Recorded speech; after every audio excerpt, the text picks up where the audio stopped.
Imagina que tú vas manejando por la carretera en una montaña y de repente te entra una llamada de un amigo que te dice: oye, ten cuidado, unos cuantos kilómetros más adelante hay un derrumbe y está bloqueada la carretera.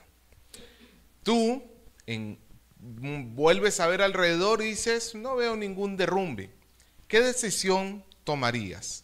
¿Tendrías cuidado, bajarías la velocidad y caminarías con precaución, o seguirías acelerando sin importarte la advertencia que te llega? Sería insensato no no atender la precaución, que por el hecho de que tú veas que todo de momento está bien, tú vayas a pensar que siempre va a estar bien. En el pasaje de hoy, justamente, Pablo advierte que en los postreros tiempos, dentro de la iglesia, van a haber personas que se van a apartar de la fe, escuchando espíritus y doctrinas de demonios. ¿Cómo es posible que personas que hayan inicialmente recibido el evangelio lleguen a este punto de apartarse de la fe? Y lo más importante, ¿cómo podemos asegurarnos nosotros de no caer en el mismo engaño?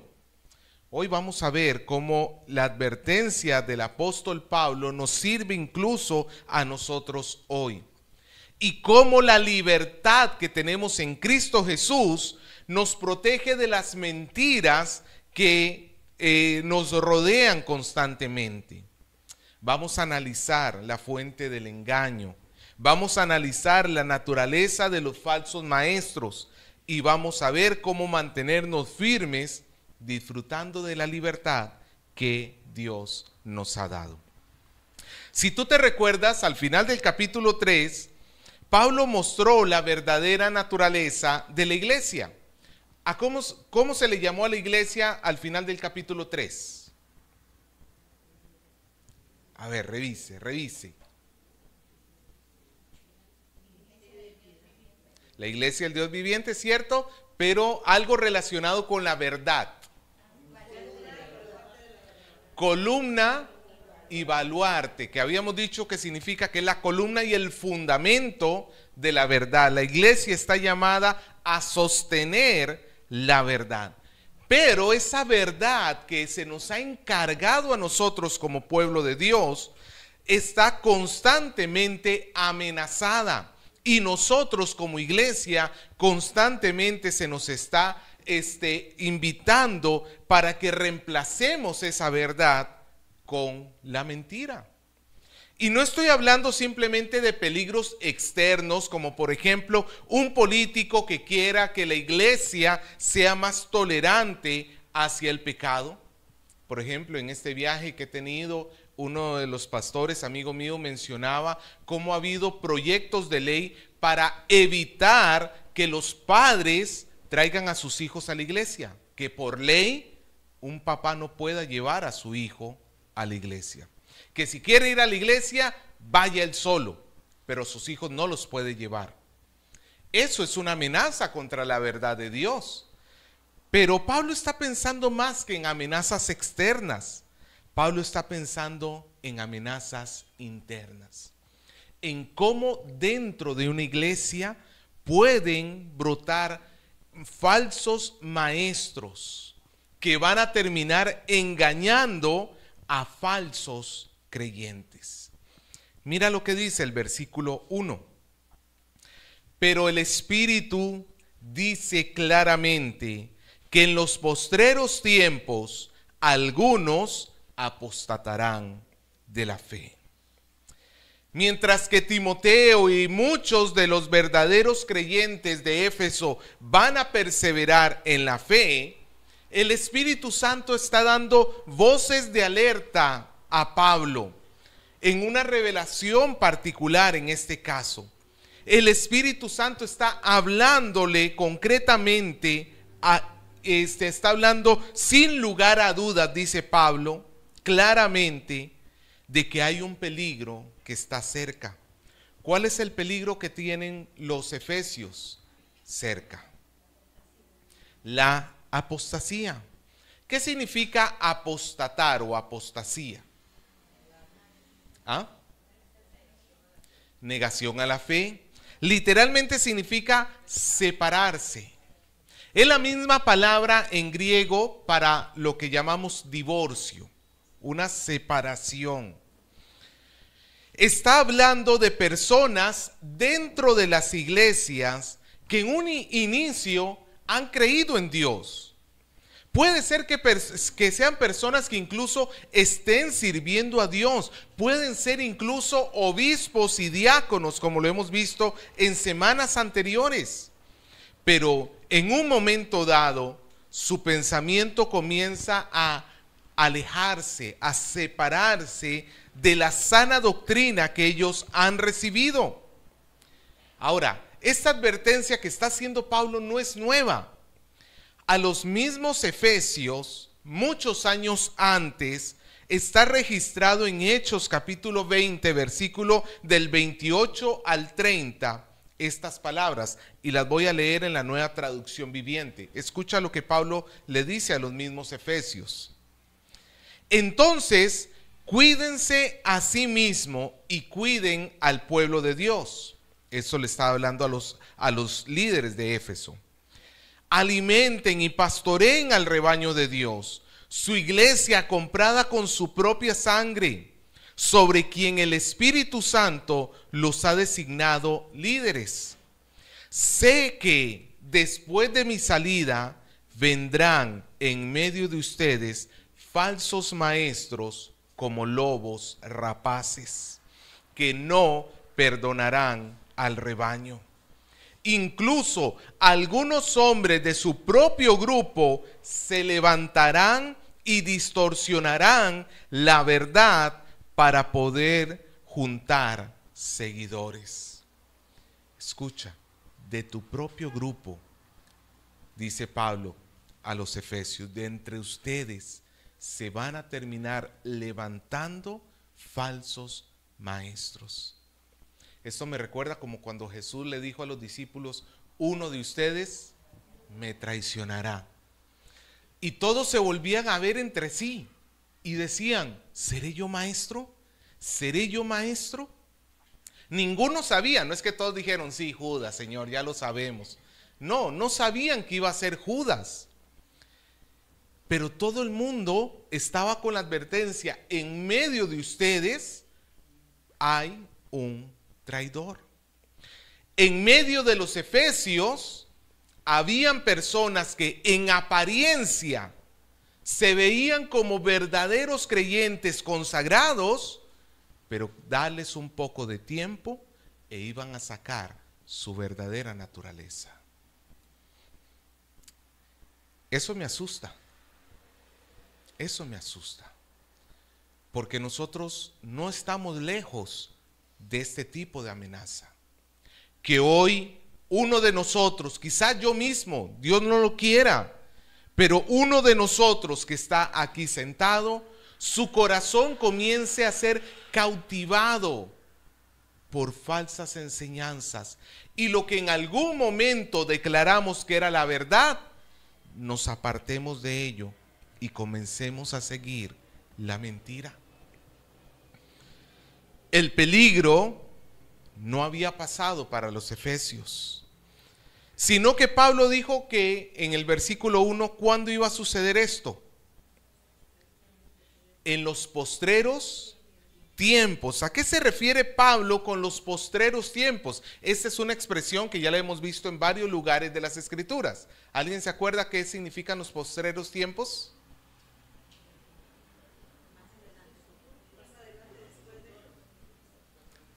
Justo antes de la llegada del Señor.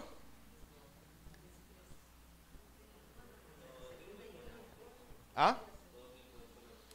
Exactamente, los postreros tiempos es el tiempo que se inauguró con la resurrección de Jesús y que abarcará hasta que el Señor regrese.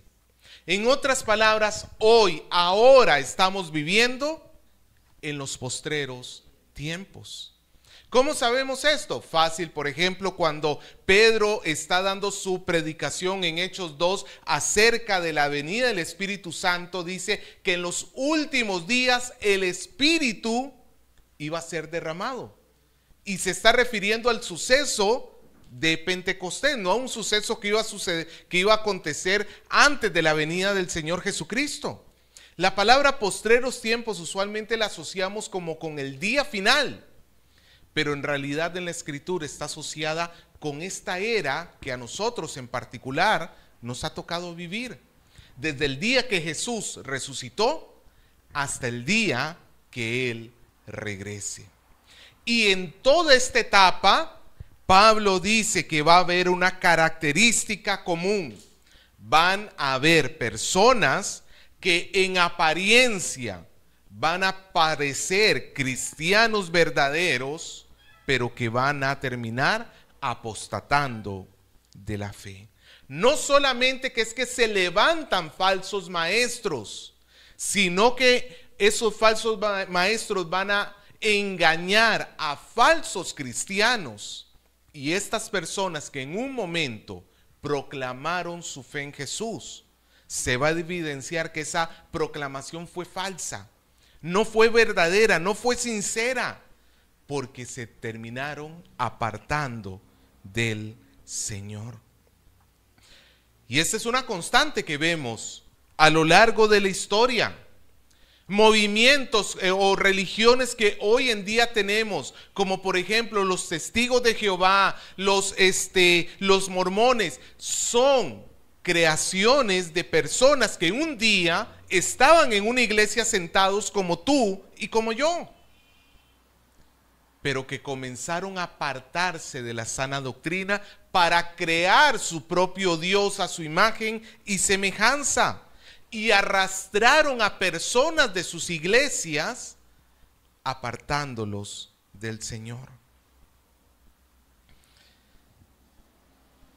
¿Por qué se terminan apartando estas personas? Al final del versículo 1 dice que es porque escuchan a espíritus engañadores y a doctrinas de demonios. Pablo ya había denunciado que había falsos maestros que estaban enseñando fábulas y genealogías interminables. ¿Se acuerda al inicio de la carta de Timoteo? Pablo ya había denunciado en el capítulo 1, versículo 7, que habían personas que estaban usando ilícitamente la ley de Dios. Pablo ya había denunciado que habían falsos maestros que estaban tratando de dominar egoístamente a los demás. Pero detrás de esos falsos maestros están, en boca de Pablo diciendo, están los mismos demonios. Cuando un falso maestro está hablando, ¿quién es el que se está dejando escuchar? El mismo Satanás o los mismos demonios.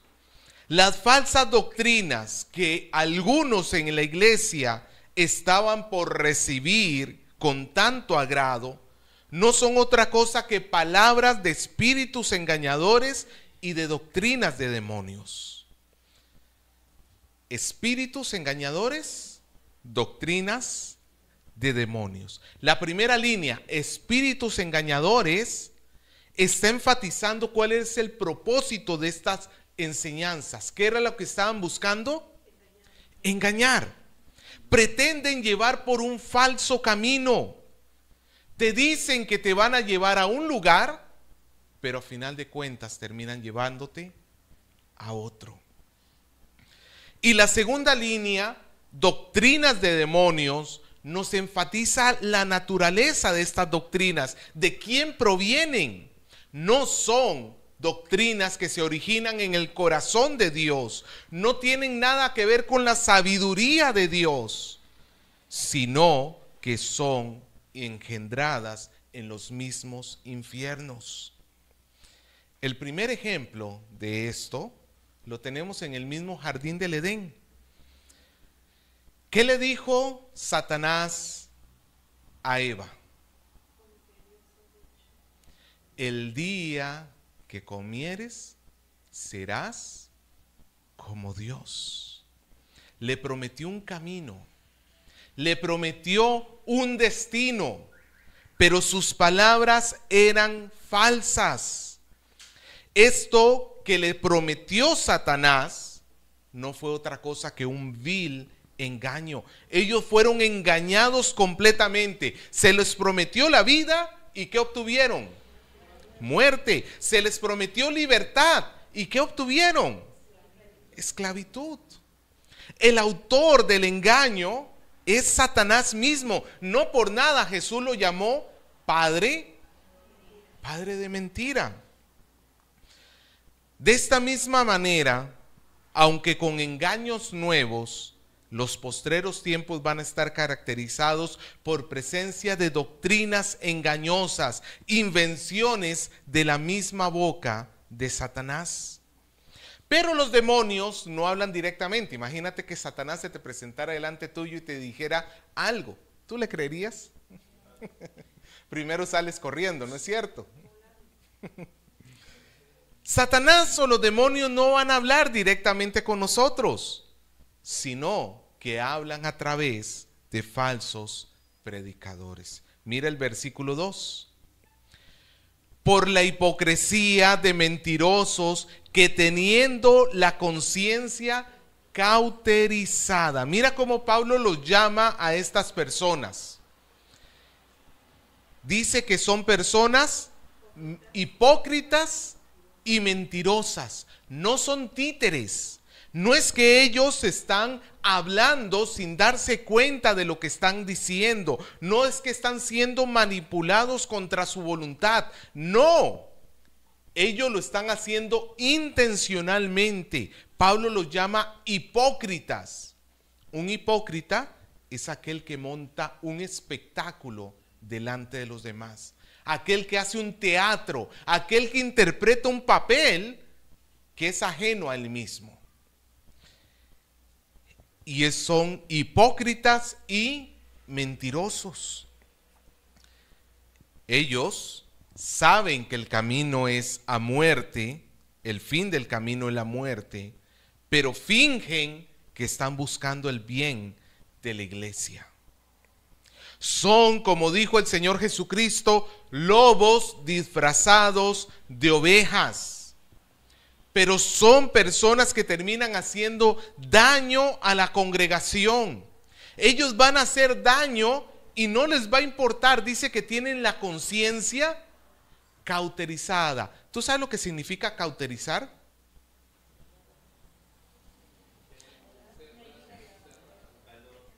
Exactamente. Cuando tú tienes, no sé cuánto se utiliza esto ahora, antes se utilizaba, cuando tú tenías una herida abierta y que te dolía terriblemente, lo que hacían era cauterizar la herida, que lo que hace básicamente es hacer que toda esa zona se queme y pierde completamente la sensibilidad. Ya deja de doler porque simplemente los nervios los quemaste. Estas personas nos dicen que su conciencia, la capacidad de discernir entre lo bueno y lo malo, ¿cómo está? Cauterizada.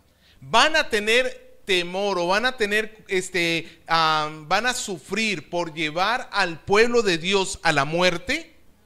No, no les va a interesar. No sienten dolor alguno. Es más, sienten regocijo. Parece que te quieren ayudar, pero en realidad tú no les importas lo más mínimo.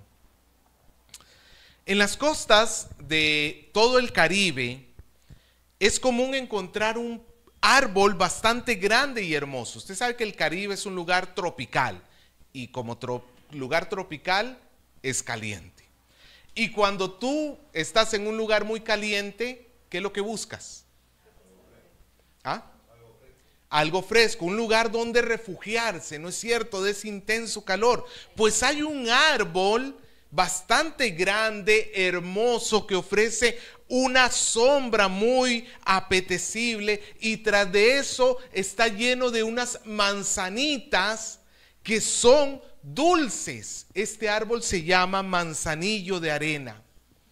Invita a las personas que se refugien en él. Sus frutos, como digo, dulces, son ricos de comer. Pero el árbol manzanillo es el árbol más venenoso del mundo.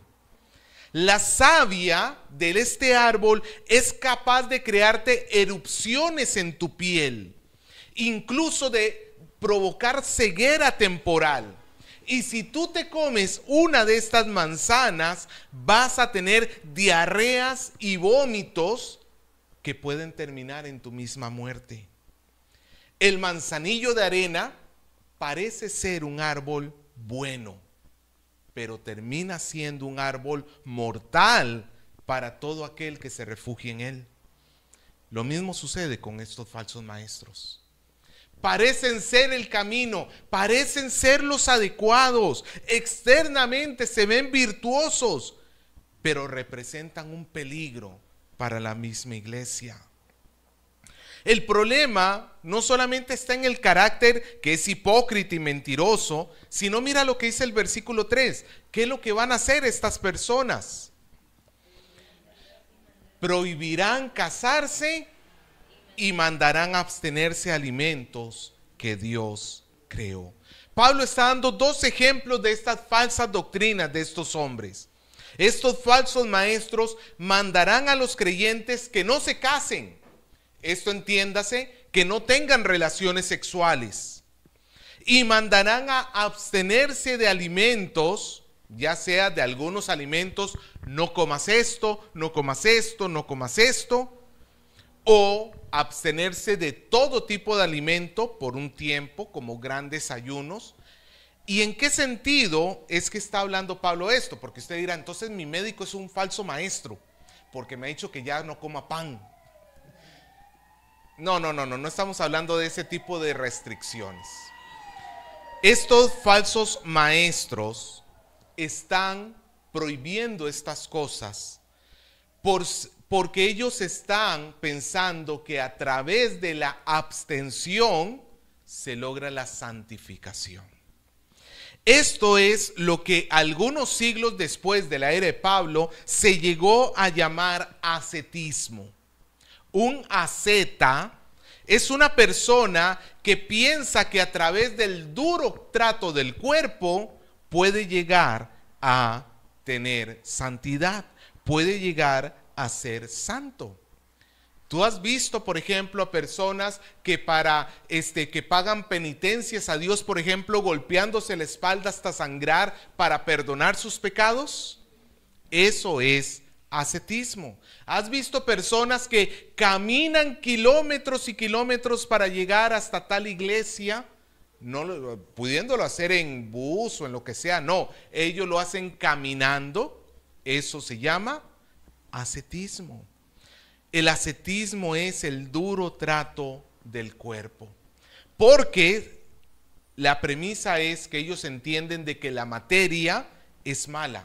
Todo lo que es material de por sí es malo, es el asiento del mal. Así que se tienen que renunciar a los placeres materiales. Por eso cosas como la comida, el matrimonio, las riquezas eran considerados como obstáculos para la santidad. Ellos, los falsos maestros, están engañando a la iglesia. Les están diciendo, oigan, hay un camino a la santidad, hay un camino que ustedes tienen que tomar. Este camino es a través del sufrimiento del cuerpo. Dejen de comer estas cosas porque esto contamina. Muy posiblemente lo que está refiriéndose Pablo acá es que estaban diciendo que la comida no deba tener un gusto, un placer en la comida, sino tener comidas lo suficiente como para sobrevivir, pero no experimentar ningún placer en la comida. Imagínate lo que sería eso. Al peruano le encanta comer rico. Ceviche.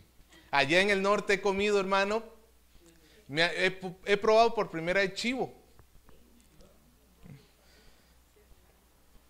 Y bien rico.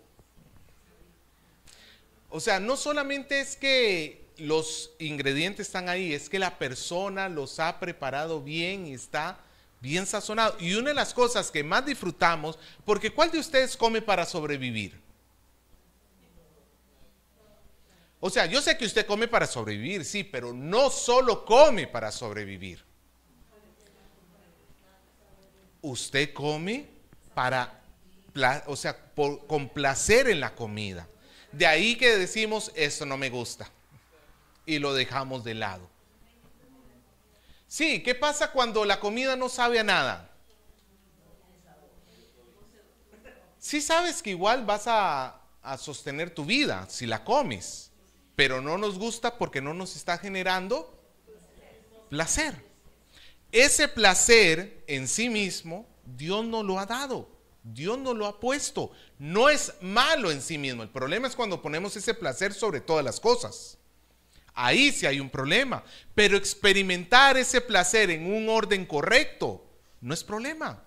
Pero estos falsos maestros estaban llamando a no experimentar placer en la comida. Pablo ya había mencionado algo parecido a los colosenses. En el capítulo 2, versículos del 20 al 23, Pablo había dicho: pues si habéis muerto con Cristo en cuanto a los rudimentos del mundo, ¿por qué, como si vivierais en el mundo, os sometéis a preceptos tales como no manejes, no gustes, ni aun toques, en conformidad a mandamientos y doctrinas de hombres? Interesante, aquí le dijo mandamientos y doctrinas de hombres, y en Timoteo le dijo doctrinas de demonios. Cosas que todas se destruyen con el uso.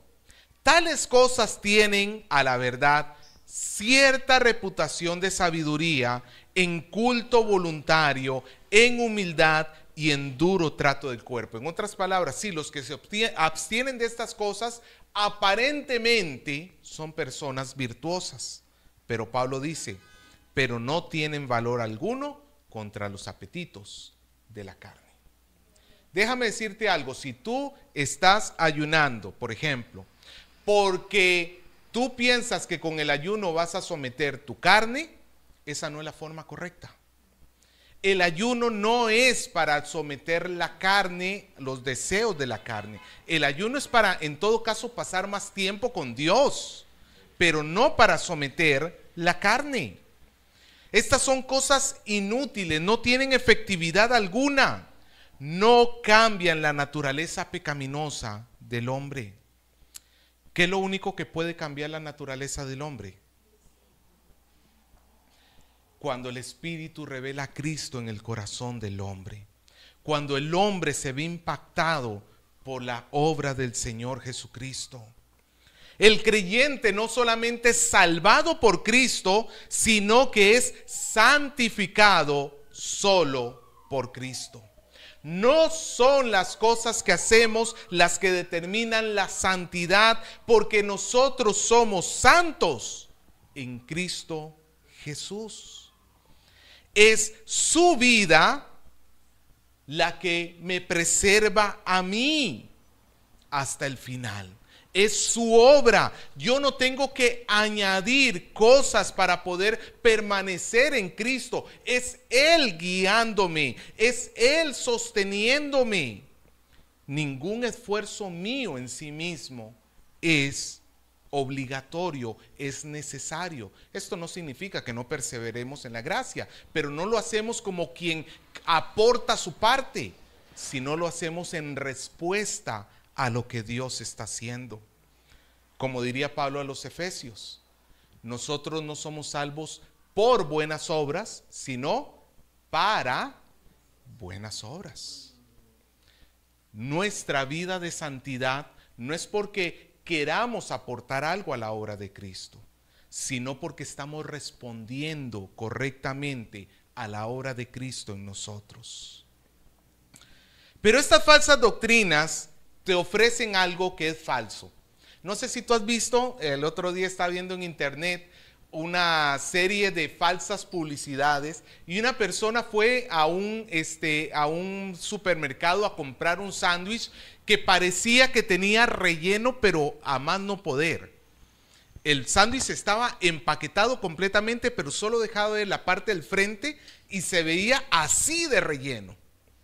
La persona compra el sándwich, se lo lleva, lo desenvuelve y cuando abre las dos tapas, el relleno solo estaba en la orillita.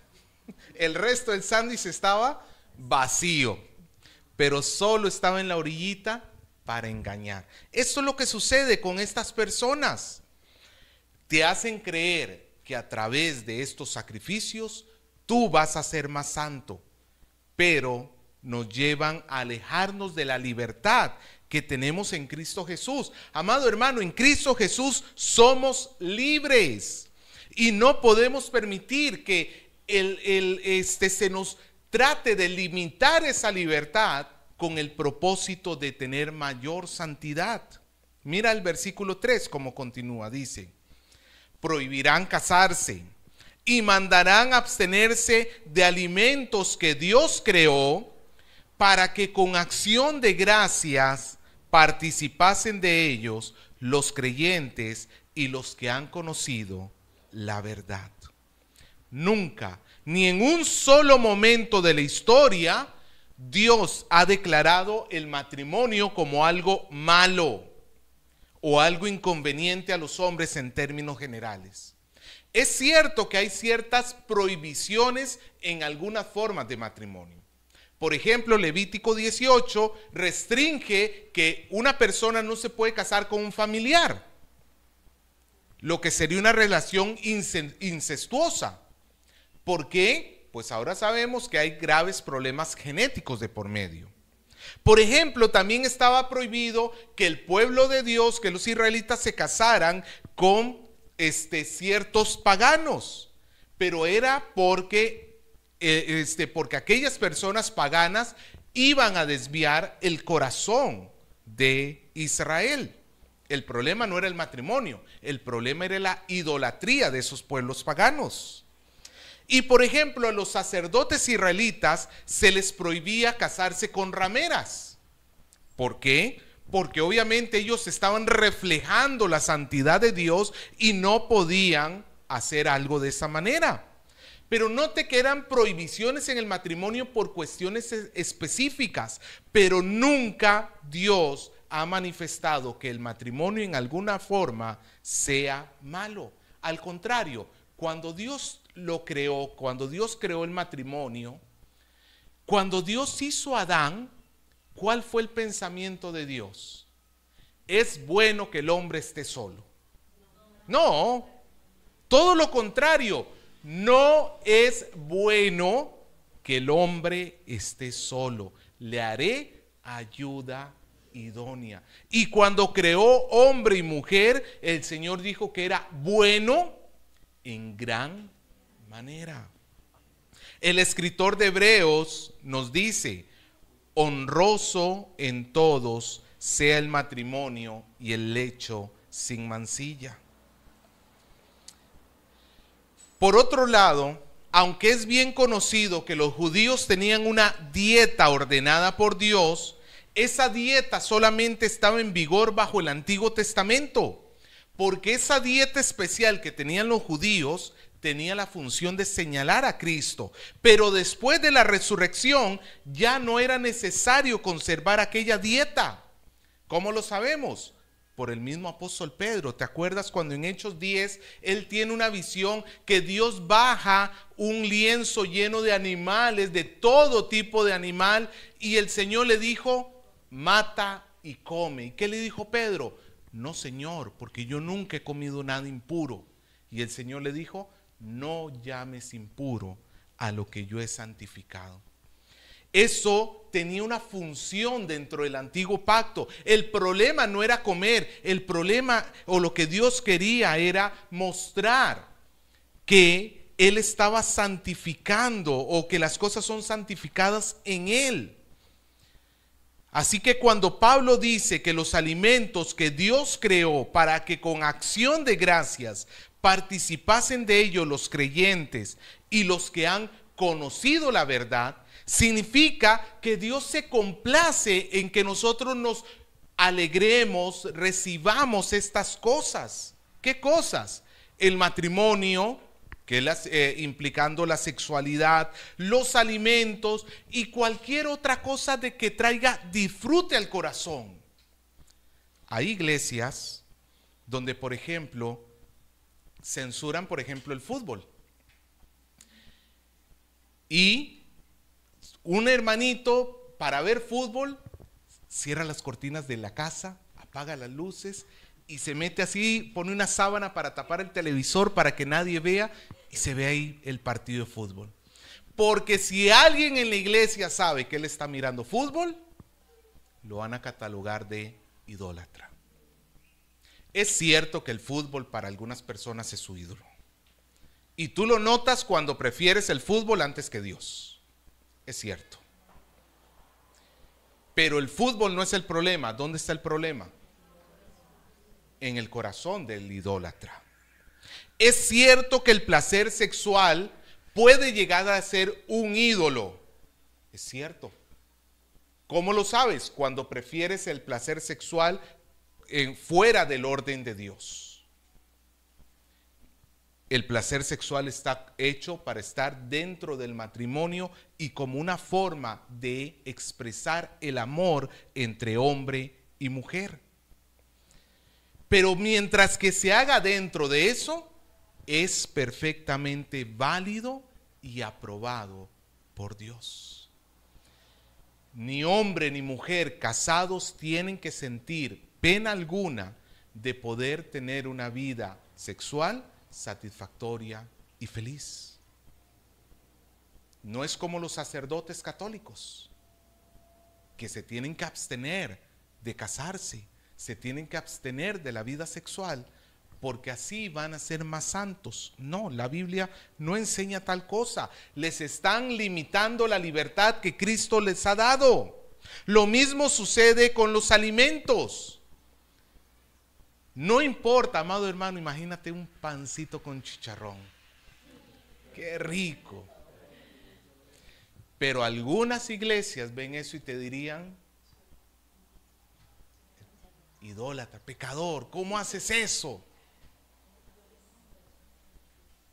¿Qué dice la Biblia? Que Dios ha creado todas las cosas y nada ha de desecharse para que yo participe con acción de gracias. Señor, qué rico este pancito con chicharrón. Voy a comerlo saboreándolo porque lo veo como una bendición tuya para mi vida. No hay nada de malo que un creyente disfrute sus alimentos. No hay nada de malo que un creyente disfrute de la vida con su esposa. No hay nada de malo que un creyente disfrute de los placeres que pueda tener esta vida, si lo hace en el orden. Porque en nada de eso está comprometida nuestra santificación. Yo no tengo que hacer sacrificios para ser salvo o santo. Puedo disfrutar de estas cosas con limpia conciencia, porque es la libertad que Cristo me ha dado. Él lo hizo todo para que yo no tenga que hacer nada. Él no dejó saldos pendientes. Él no dijo: mira, yo voy a hacer el 75% de la obra, el 25% allá tú. No, Él lo hizo todo, completo. Estas cosas no nos santifican. ¿Qué es lo que en realidad santifica? En lugar de el matrimonio. Pablo le está diciendo a Timoteo que los falsos maestros dicen que el abstenerse va a santificar. Y todo lo contrario, Pablo más bien dice que el creyente, en su acción de gracias y al tomarlo en comunión con Dios, las cosas, participar con comunión, está santificando aquellas cosas que participa. Los alimentos que consumimos, así vengan, que no, pero es una fiesta patronal y se lo han ofrecido a los ídolos. Pero yo mi alimento se lo estoy ofreciendo a Dios.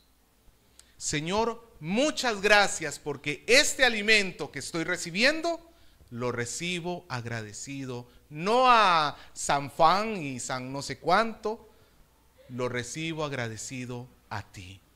Tú eres el proveedor, tú eres el que me da. Yo como con alegría. Ese alimento no me está haciendo menos santo, ni me está poniendo en una situación de idolatría. Yo lo estoy recibiendo agradecido con el Señor. Puedo comer con limpia conciencia. Puedo comer con alegría, porque no es lo que entra en el hombre lo que contamina al hombre. Porque la comida cuando entra a ti, por un lado va a salir por el otro. Parafraseando a Jesús. Lo que contamina al hombre es el corazón. Cuando del corazón salen los malos deseos. Pero si tu corazón es agradecido con el Señor, tú no tienes que tener miedo. No es de que se pone de acuerdo el esposo y la esposa. No, vamos a santificarnos. Ahora no me tocas. Ayuno matrimonial.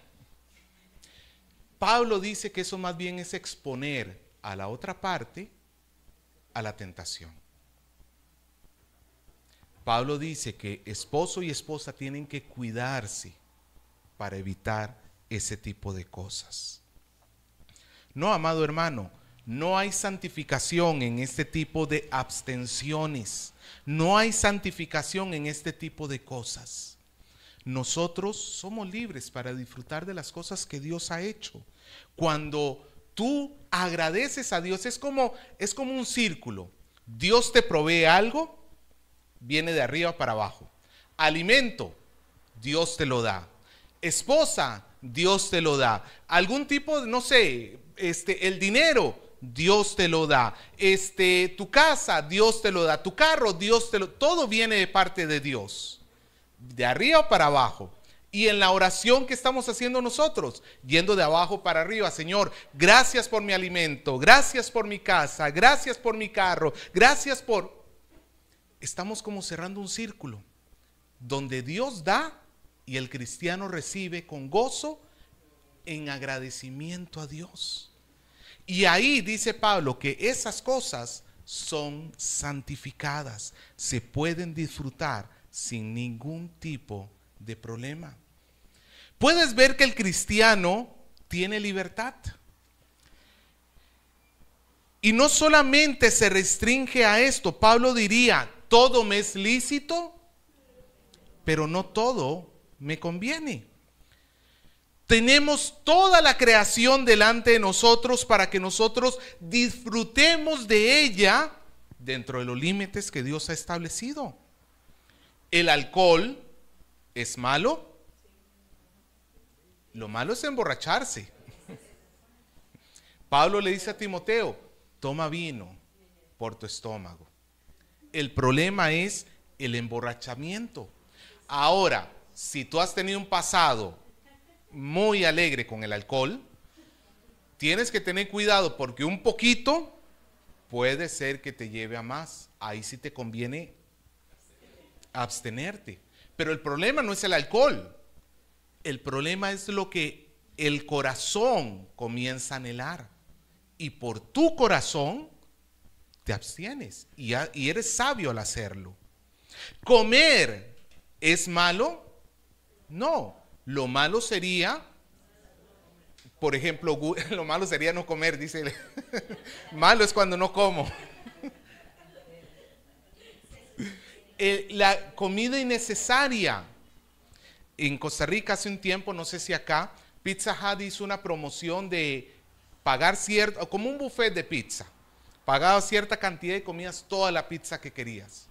Y eran famosas las historias que iban y comían, iban al baño, lo devolvían para salir y seguir comiendo y regresar al baño a seguir devolviendo.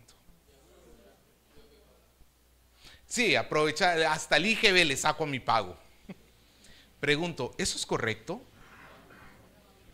Es cierto que Dios quiere que disfrutes de la comida, pero no, eso no, ese tipo de desórdenes, no. ¿El descanso es bueno? Sí, pero lo malo sería que tú descuides tus obligaciones por estar descansando. ¿El trabajo es bueno? Sí, lo malo sería que tú descuides tus obligaciones por estar trabajando también. Lo mismo de la vida sexual, lo mismo de tener amigos. ¿La amistad es buena? Sí, aún con no convertidos, claro que sí. Dentro de un límite sano, obviamente. Yo puedo tener amigos no cristianos, pero no voy a comportarme como ellos. Vestirnos, tenemos la libertad para vestirnos como deseemos, sí, pero también hay límites donde yo tengo que respetar el cuerpo que Dios me ha dado y tengo que respetar a mi prójimo. Tengo la libertad, pero yo mismo me tengo que encaminar. Así que, amados hermanos, tengamos cuidado porque muchas de estas cosas, como puede ver, siguen vivas hasta el día de hoy. Siguen vivas. Hasta el día de hoy se nos invita a cumplir una lista de requisitos para poder llegar a ser más santos. Pero recuerda esto, tu santidad no es por lo que tú haces. Tu santidad es por Cristo. Tu santidad es por Cristo. Debemos examinar nuestra propia vida para asegurarnos que estemos viviendo en la libertad que Dios nos ha llamado a tener. Tenemos libertad, no la perdamos, no la intercambiemos, no escuchemos a falsos maestros que nos están invitando a restringir erróneamente estas cosas. Pero tampoco utilicemos la libertad como ocasión para el libertinaje. Ni legalismo, ni libertinaje. Que el Señor nos dé la gracia para que nosotros seamos sabios y sensatos. Que aprendamos a disfrutar de la libertad que tenemos en Cristo Jesús.